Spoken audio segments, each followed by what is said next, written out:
Trauma serial आप शमीम में आप देखेंगे कि ये जो अब्दुल बारी है वो मज़ीद गुस्से में आ चुका है और कहता है कि मैं तुम्हारी गलतियों को रोज़ बरोज़ देखता जा रहा हूँ और इग्नोर करता जा रहा हूँ, लेकिन पता नहीं क्यों तुम्हें समझ नहीं आ रही कि तुम्हें इस घर में कैसे रहना है। अब तो देखो, हाथ जोड़कर मेरी बहन ने माफ़ी तुमसे मांग ली, लेकिन फिर भी तुमने अपनी ज़ुबान को इस तरह कड़वा ही रखा और आखिर उनके बारे में क्या क्या सोचती रहती हो। और वो तुम्हारा इतना करती हैं और तुम हो के तुम्हें समझ ही नहीं आ रही कि तुमसे कौन प्यार करता है और कौन नहीं करता है। जिस पर कश्यप साफ साफ अब्दुल बारी से कह देती है कि मुझसे ये दोगलापन, ये मुनाफकत नहीं हो सकती है। तुम्हारी बहन मुनाफकत कर रही है, यानी कि सही तरीके से वो बता भी नहीं सकती कि पीछे से उस औरत ने क्या प्लानिंग की है और किस महाज पर बैठी हुई है, क्योंकि उसे पता है कि अब्दुल बारी कभी भी उसकी बात का यकीन नहीं करेगा। बहरहाल बहुत कोशिश कर रही है बेचारी इस रिश्ते को निभाने की, लेकिन अब्दुल बारी उसकी एक बात नहीं सुन रहा, बल्कि कह रहा है कि जो आपा शमीम कह रही हैं वही सच है। आपा शमीम ने तो कसम खा ली है कि अब वो इस औरत को इस घर में सुकून से नहीं रहने देंगी। इसलिए आप देखेंगे किस किस तरीके से उसकी ज़िंदगी को अजीरन करने की कोशिश कर रही है और बार बार यही साबित करवाना चाह रही है कि कश्यप जो है उससे खुश नहीं है और उसको बार बार जलील और रुस्वा करती है। लेकिन ये बातें उसके दिल में बैठ चुकी हैं और अब्दुल बारी कहता है कि मैं तुम्हें इस चीज़ के लिए कभी माफ़ नहीं करूँगा। तुमने जो कुछ मेरी बहन के साथ किया है बहुत ही बदतर किया है, शायद इसकी माफ़ी तुम्हें नहीं मिल सकती।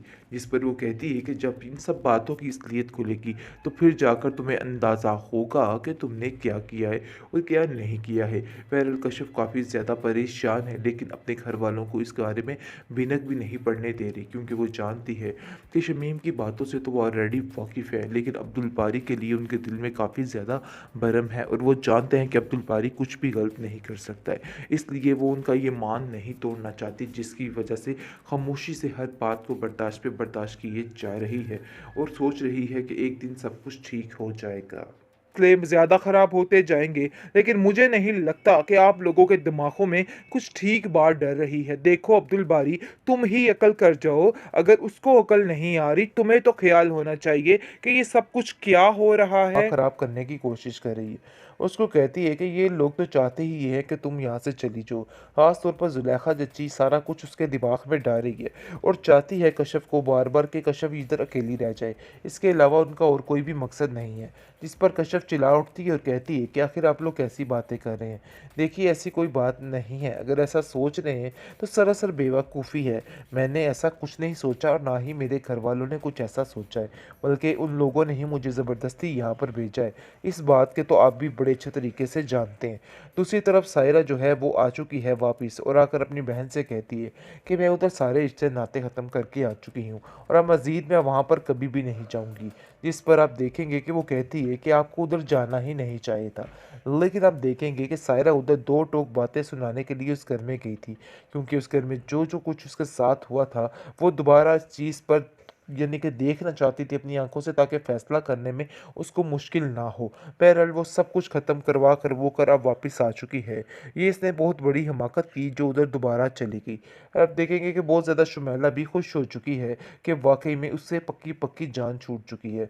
लेकिन कभी भी सायरा का ससुर ये बर्दाश्त नहीं करेगा कि वो लड़की इस घर में आए और शुमैला को कतई इजाज़त नहीं देगा। वो ये रज़ा को साफ साफ कह देता है कि देखो रज़ा, ये बात अपने दिमाग में अच्छे तरीके से बिठा लो। शुमैला इस घर में कभी भी नहीं आ सकती और ना ही तुम आ सकते हो। मैंने तुमसे पहले ही कहा था कि अगर सायरा इस घर में आती है तो तुम्हारे इधर आना बनता है, वरना बिल्कुल भी नहीं। इस घर में आने की तुम्हें बिल्कुल भी परमिशन नहीं है और अगर तुम ऐसा सोच रहे हो तो ये बिल्कुल गलत है। ऐसा कभी भी नहीं हो सकता, मेरे जीते जी तो बिल्कुल भी नहीं। बेहतरीन ड्रामा सीरियल वापस शमीम किस एपिसोड में आप देखेंगे कि कश्यप जो है वो काफ़ी परेशान है अब्दुल बारी के इस रवैये की वजह से। लेकिन शमीम बड़ी चालाकी के साथ कहती है कि देखो अब्दुल बारी, तुम्हें हिम्मत हौसले से काम लेना होगा। ऐसे मामले काफ़ी ख़राब हो जाते हैं। यानी कि सारा कुछ कर करा के भी फिर भी अच्छी बनने की कोशिश कर रही है और ऐसा महसूस करवा रही है अब्दुल बारी को कि जैसे उसने कुछ किया ही नहीं और उस बेचारी की कोई गलती ही नहीं है। लेकिन आप देखेंगे कि कश्यप के दिल में ये सारी बातें रच बस गई हैं, क्योंकि वो जानती है कि मामले ठीक नहीं होने वाले।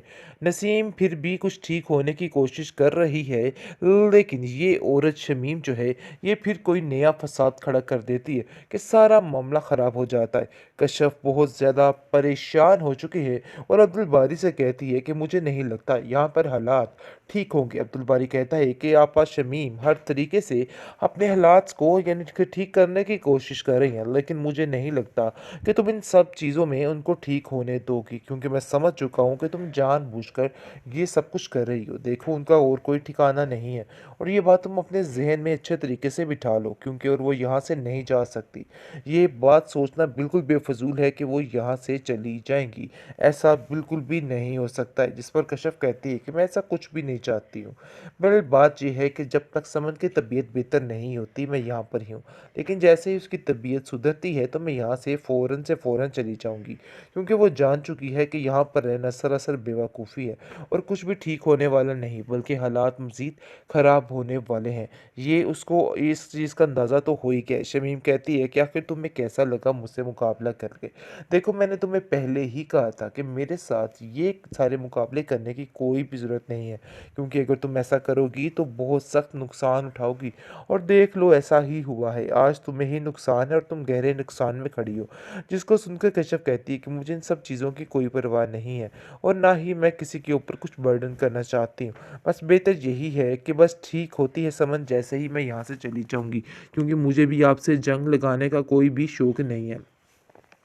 दूसरी तरफ आप देखेंगे कि शमीम जो है वो नसीम का दिमाग ख़राब करने की कोशिश कर रही है। उसको कहती है कि ये लोग तो चाहते ही ये है कि तुम यहाँ से चली जाओ। ख़ास तौर पर ज़ुलेखा जच्ची सारा कुछ उसके दिमाग में डाल रही है और चाहती है कश्यप को बार-बार कि कश्यप इधर अकेली रह जाए। इसके अलावा उनका और कोई भी मकसद नहीं है। जिस पर कश्यप चिल्ला उठती है और कहती है कि आखिर आप लोग कैसी बातें कर रहे हैं? देखिए ऐसी कोई बात नहीं है। अगर ऐसा सोच रहे हैं तो सरासर बेवकूफ़ी है। मैंने ऐसा कुछ नहीं सोचा और ना ही मेरे घरवालों ने कुछ ऐसा सोचा है, बल्कि उन लोगों ने ही मुझे ज़बरदस्ती यहाँ पर भेजा है। इस बात के तो आप भी बड़े अच्छे तरीके से जानते हैं। दूसरी तरफ सायरा जो है वो आ चुकी है वापस और आकर अपनी बहन से कहती है कि मैं उधर सारे रिश्ते नाते ख़त्म करके आ चुकी हूँ और अब मज़ीद मैं वहाँ पर कभी भी नहीं जाऊँगी। जिस पर आप देखेंगे कि वो कहती है कि आपको उधर जाना ही नहीं चाहिए था। लेकिन आप देखेंगे कि सायरा उधर दो टोक बातें सुनाने के लिए उस घर में गई थी, क्योंकि उस घर में जो कुछ उसके साथ हुआ था वो दोबारा इस चीज़ पर यानी कि देखना चाहती थी अपनी आँखों से, ताकि फ़ैसला करने में उसको मुश्किल ना हो। बहरहाल वो सब कुछ ख़त्म करवा कर वो कर अब वापस आ चुकी है। ये इसने बहुत बड़ी हिमाकत की जो उधर दोबारा चली गई। अब देखेंगे कि बहुत ज़्यादा शुमैला भी खुश हो चुकी है कि वाक़ई में उससे पक्की-पक्की जान छूट चुकी है। लेकिन कभी भी सायरा का ससुर ये बर्दाश्त नहीं करेगा कि वो लड़की इस घर में आए और शुमैला को कतई इजाज़त नहीं देगा। वो ये रज़ा को साफ-साफ कह देता है कि देखो रज़ा, ये बात अपने दिमाग में अच्छे तरीके से बिठा लो। शुमाइला इस घर में कभी भी नहीं आ सकती और ना ही तुम आ सकते हो। मैंने तुमसे पहले ही कहा था कि अगर सायरा इस घर में आती है तो तुम्हारे इधर आना बनता है, वरना बिल्कुल भी नहीं। इस घर में आने की तुम्हें बिल्कुल भी परमिशन नहीं है और अगर तुम ऐसा सोच रहे हो तो ये बिल्कुल गलत है। ऐसा कभी भी नहीं हो सकता। मेरे जीते जी तो बिल्कुल भी नहीं।